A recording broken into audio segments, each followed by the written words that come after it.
श्रोते हो नमस्कार. आकाशवाणी पुणे केंद्राच्या प्रादेशिक वृत्त विभागाच्या विशेष वार्ता या कार्यक्रमात मी लौकिका रास्ते आपलं स्वागत करते. काही दिवसांपूर्वीच आपल्या सगळ्यांना अत्यंत अभिमान वाटेल अशी एक घटना घडली. ती म्हणजे छत्रपती शिवाजी महाराजांच्या स्वराज्यातील 12 किल्ल्यांना युनेस्कोच्या जागतिक वारसा स्थळांच्या यादीत स्थान मिळालंय. युनेस्को ही संयुक्त राष्ट्रसंघाची एक संस्था आहे.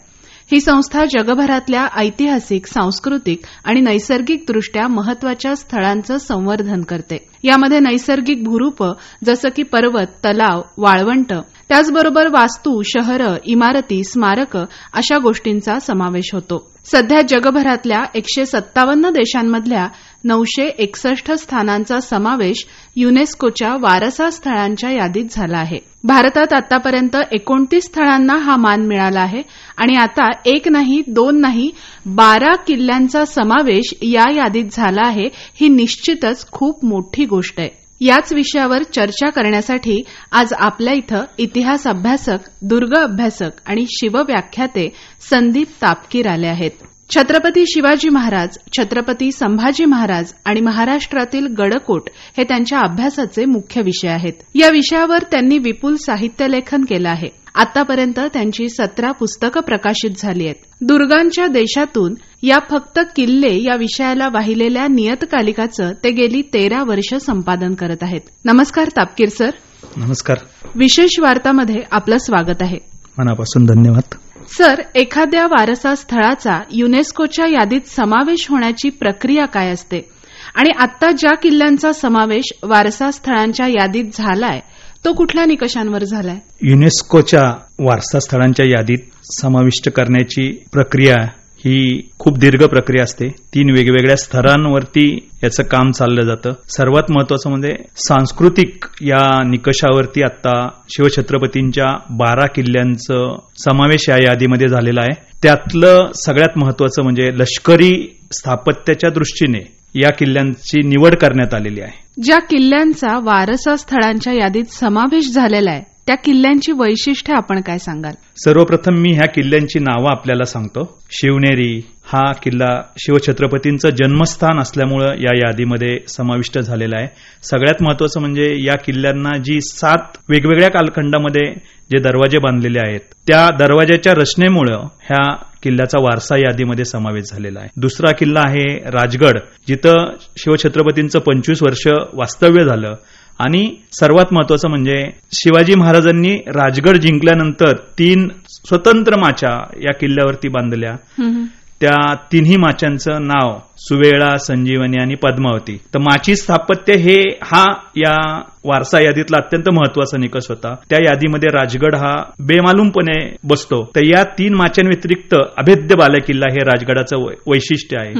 तर हे यामुळे राजगड त्यामध्ये समाविष्ट झालेला आहे. त्याच्या पुढचा किल्ला म्हणजे प्रतापगड हा सुद्धा शिवछत्रपतींनी स्वतः बांधलेला आहे. म्हणजे पूर्वी जेव्हा शिवाजी महाराजांनी जावळी जिंकली तेव्हा पाहता क्षणी भोरप्याच्या डोंगरावरती त्यांनी प्रतापगड बांधला आणि त्या प्रतापगडाची जागा अत्यंत मोक्याच्या ठिकाणी आहे. जावळीच्या मोऱ्यांना कधी ह्या डोंगरावरती किल्ला बांधावासा वाटला नाही. मात्र शिवाजी महाराज हे दुर्गस्थपती होते, दूरदृष्टीचे नेते होते. त्यामुळे त्यांनी पाहत्या क्षणी भोरप्याच्या डोंगरावरती हा प्रतापगड बांधला आणि त्यामुळेच त्या ठिकाणी प्रतापगडाच्या पायथ्याला पार नावाच्या गावामध्ये हा किल्ला बांधलेला आहे. पार नावाचं पायथ्याचं ठिकाण आणि प्रतापगडाची माची यामध्ये त्यांनी मंत्रयुद्धाच्या सहाय्याने अफजल खानाला बोलवलं आणि तिथेच त्याला ठार केलं. हे प्रतापगड हे लष्करी दृष्ट्या अत्यंत मोक्याच्या ठिकाणी वसलेला किल्ला आहे. पुढचा किल्ला म्हणजे रायगड. रायगड हा किल्ला जावळींच्याच मोरेंच्या ताब्यात होता आणि मोरेंचा पराभव झाल्यानंतर रायगड लगेचच महाराजांनी ताब्यात आणला. जेव्हा राजगडावरती राजधानी असताना मिर्झाराजेचं सैन्य जेव्हा स्वराज्यावरती आलं तेव्हा राजगडाच्या पायथ्यापाशी आलं होतं. तेव्हा महाराजांना प्रकर्षाने जाणीव झाली की आपण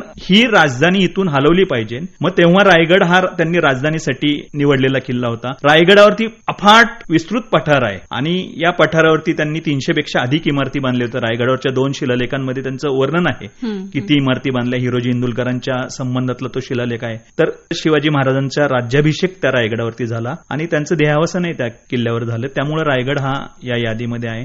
शिवाजी महाराजांनी बांधलेले जे इतर किल्ले त्यातला सिंधुदुर्ग हा किल्ला जो आरमाराची राजधानी गणला जातो. तर हा शिवाजी महाराजांनी जेव्हा सुरतेची लूट केलेली होती त्यानंतरचा जो काही धनसंपत्ती होती त्या धनसंपत्तीचा वापर करून हा हा सिंधुदुर्ग किल्ला बांधला. त्यामुळे सिंधुदुर्ग शिशाचा वापर करून बांधलेला हा किल्ला शिवाजी महाराजांनी बांधलेला असल्यामुळं, जलदुर्गाची राजधानी असल्यामुळं याचा वापर या यादीमध्ये केलेला आहे. त्याच्या पुढचा किल्ला सुवर्णदुर्ग किल्ला. सुवर्णदुर्ग हा किल्ला शिवाजी महाराजांनी जिंकलेला आहे आणि त्यांनी त्यांच्या पद्धतीने नवीन बांधलेला आहे. पुढच्या शिवछत्रपतींच्या नंतरच्या काळात कान्होजी आंग्रेंचं स्थान या ठिकाणी होतं आणि शिवछत्रपतींच्या काळात हे आरमाराचंही ठिकाण होतं. त्यामुळे सुवर्णदुर्ग हा किल्ला या यादीमध्ये. त्याच्या पुढचा किल्ला म्हणजे विजयदुर्ग किल्ला. तर विजयदुर्ग हा किल्ला या यादीमध्ये असण्याचं कारण, शिवपूर्व काळातला हा किल्ला जेव्हा शिवाजी महाराजांनी जिंकला तेव्हा तो अवघ्या 5 एकरात होता. नंतर जेव्हा महाराजांनी त्या किल्ल्याचा 17 एकरामध्ये विस्तार केलाय, तिहेरी तटबंदीचा उत्तम नमुना असणारा हा किल्ला आहे. त्यामुळे ह्या यादीमध्ये तो आहे. जिंजी हा या यादीतला एक महत्वाचा जो किल्ला आहे, तो किल्ला महाराजांनी जेव्हा जिंकला, म्हणजे दक्षिण दिग्विजय मोहीम राज्याभिषेकानंतर झाली, तेव्हा तो परकीय सत्तांकडे त्यांनी मदत मागितली, पण ती त्यांनी दिली नाही. तर स्वतःच्याच तंत्रज्ञांकडून महाराजांनी आपल्याला हवा तशा पद्धतीने तो किल्ला बांधून घेतला आणि पुढे राजाराम महाराजांच्या काळात 7 वर्ष ते आपली राजधानी म्हणून राहिलेले आहे. म्हणून तो या यादीमध्ये आहेत. यातले 2 जे या व्यतिरिक्तचे 2 किल्ले आहेत ते म्हणजे लोहगड हा किल्ला आहे.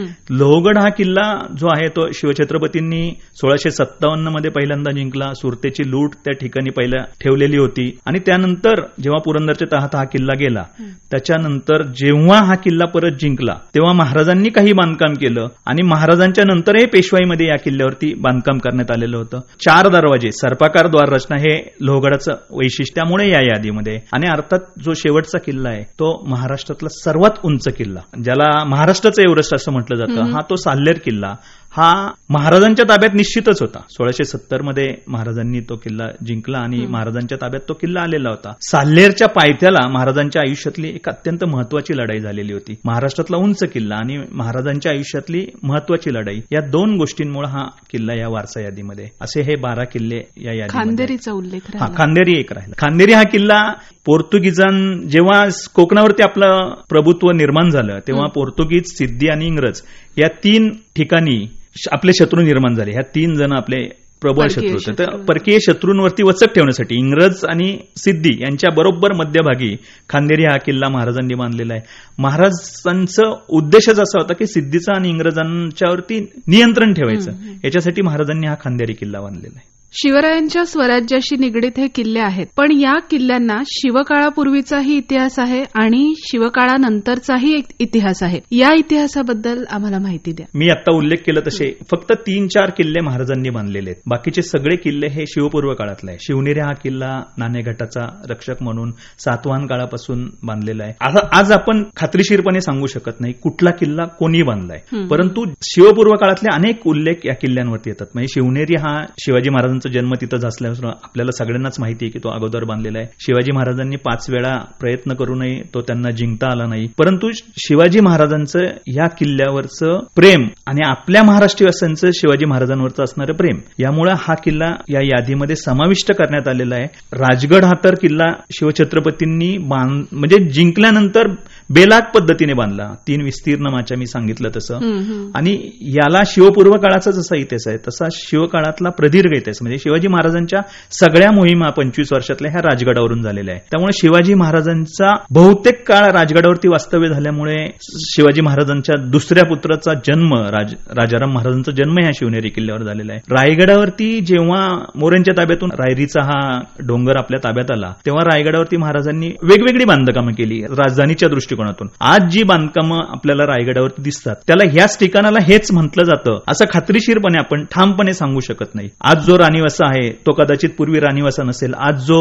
आपल्याला जी दरबाराची जागा दाखवली जाते, आज जे होळीचा माळ दाखवला जातो, ही सगळी ठिकाणं आज आपण रायगडावरती शिवाजी महाराजांनी नव्याने बांधलेली आहेत. रायगड हा प्रचंड विस्ताराचा किल्ला आहे. म्हणजे एक टोक भवानी टोक, वाघ दरवाजा, टकमक टोक, हिरकणी बुरुज. रायगड पाहायचं झालं तरी किमान 3-4 दिवस आपल्या हातात असणं गरजेचं आहे. महाराजांचं प्रत्येक किल्ल्यावरती प्रेम होतं आणि प्रत्येक किल्ल्यांवरती त्यांनी जिंकल्यानंतर खूप काही नव्याने दुरुस्त केलं. त्याचं उत्तम उदाहरण हे विजयदुर्ग आहे. विजयदुर्ग हा मी तुम्हाला म्हटलं तसं 27 बुरुज आणि 17 एकरमध्ये त्यांनी बांधलेला हा किल्ला आहे. म्हणजे 5 एकरातला किल्ला महाराजांनी तो तिहेरी तटबंदी बांधून इतका बलिष्ठ केला की पुढे विजयदुर्गचा जे हेलियमचा उल्लेख येतो तो सगळ्यांना आपल्याला परिचित असतो. हेलियमचं पाळणाघर असं पाळणाघर हो दुर्गला संबोधलं जातं.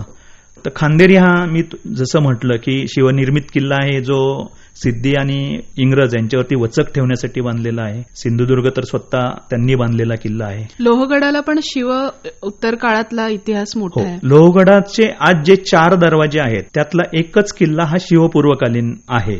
बाकीचे 3ही किल्ले हे पेशव्यांच्या काळात नाना फडणवीसांनी बांधलेले आहेत आणि तसा एक शिलालेख आज दरवाज्यावरती उपलब्ध आहे. लोहगडावरचं जे तलाव आहे तोही नाना फडणवीसांनी बांधलेला आहे. तर ह्या किल्ल्यांचा शिवपूर्व काळात सुद्धा उपयोग कैदखाना आणि शिवोत्तर काळात सुद्धा उपयोग कैदखाना म्हणून करण्यात येत होता. वारसा स्थळांचा विषय निघाला की त्यांच्याशी निगडीत एक अत्यंत महत्वाचा प्रश्न मनात येतो, तो म्हणजे या स्थळांच्या जतन आणि संवर्धनाचा. अगदी बरोबर. आणि युनेस्कोच्या यादीत ज्या वारसा स्थळांचा समावेश झालाय ती स्थळं तर आता केवळ राष्ट्रीय दृष्ट्या नाही तर जागतिक दृष्ट्याही फार महत्वाची झाली आहेत. या स्थळांच्या जतन संवर्धनाबाबत युनेस्कोची काय भूमिका असते आणि त्या राष्ट्राची आणि त्याचबरोबर स्थानिक नागरिकांची काय जबाबदारी असते? युनेस्को एखादी जेव्हा वारसा स्थळ म्हणून घोषित करतं तेव्हा युनेस्को थेट त्या ठिकाणात हस्तक्षेप करत नाहीये. संबंधित शासनाने त्याचं जतन संवर्धन करणं हेच त्यांना अभिप्रेत होतं. तर युनेस्को थेट निधी पण देत नाही, परंतु जागतिक ठिकाणावरून अनेक पद्धतीने या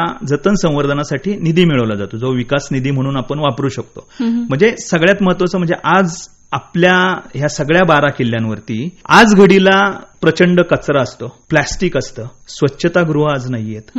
ह्या सगळ्या गोष्टी ह्या संवर्धनातून जेव्हा आपल्याला ठरवायचंय आपल्याला की आता ह्या सगळ्या पद्धतीचं युनेस्कोनी जे नामांकन दिलेलं आहे आपल्याला, जो दर्जा आपल्याला मिळालेला आहे तो सातत्याने राहण्यासाठी या गोष्टी आपल्याला बदलल्या पाहिजेत, या गोष्टी आपल्याला केल्या पाहिजेत. म्हणजे प्लास्टिक बंदी प्रत्येक किल्ल्यावरती झाली पाहिजे, हा सगळ्यात महत्वाचा निकष आहे. कुठेही कचरा होता कामा नये, स्वच्छतागृह असणं हे आज निकडीच आहे. ह्या ज्या निकषांमध्ये ह्या ज्या गोष्टी आहेत त्या आपल्याला पूर्ण करणं गरजेचं आहे. सगळ्यात महत्वाचं म्हणजे गडांवरती आज ज्या पद्धतीने बेसुमार गर्दी होतीये त्याच्यावरती नियंत्रण आणणं अत्यंत आवश्यक आहे. कारण की एखाद्या गडाची कॅरिंग कॅपॅसिटी ही आपण निश्चित करणं गरजेचं आहे आणि त्यानुसारच आपण त्या विशिष्ट दिवशी विशिष्ट किल्ल्यावरती तितकीच लोक पाठवणं, तितक्याच लोकांना प्रवेश देणं, पर्यटकांची संख्या नियंत्रित करणं, हा तरच आपण या सगळ्या यादीमध्ये टिकून राहू. आता आपलं सरकारचं म्हणजे भारत सरकारचं आणि केंद्र शासनाचं काम तुलनेने वाढलेलं आहे.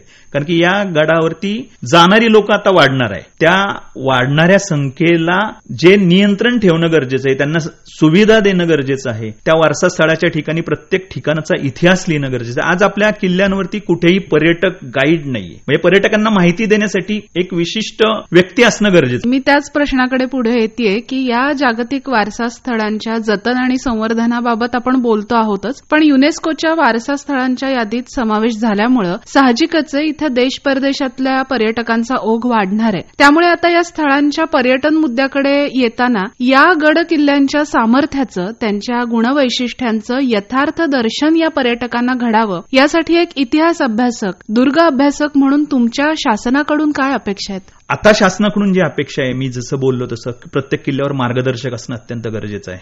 प्रत्येक किल्ल्यावर स्वच्छतागृह असणं गरजेचं आहे. ते पायथ्याला असावं आणि गडावर असावं. ते पर्यावरण स्नेही असावं आणि तिथे स्वच्छतेचे निर्बंध पाळणं अत्यंत गरजेचं आहे. म्हणजे प्लॅस्टिक मुक्ती होणं गरजेचं आहे. प्लॅस्टिक मुक्ती होईपर्यंत पर्यटकांची सुद्धा जबाबदारी आहे की आपण नेलेलं आपलं सामान आपण सुखरूपपणे खाली आणलं पाहिजे. गडावर कचरा न करणं ही जशी पर्यटकांची मूलभूत जबाबदारी मी मानतो आणि या सगळ्या गोष्टीत शासनाने स्थानिक नागरिकांचा अत्यंत मोलाचा सहभाग आपल्यामध्ये करून घेतला पाहिजे.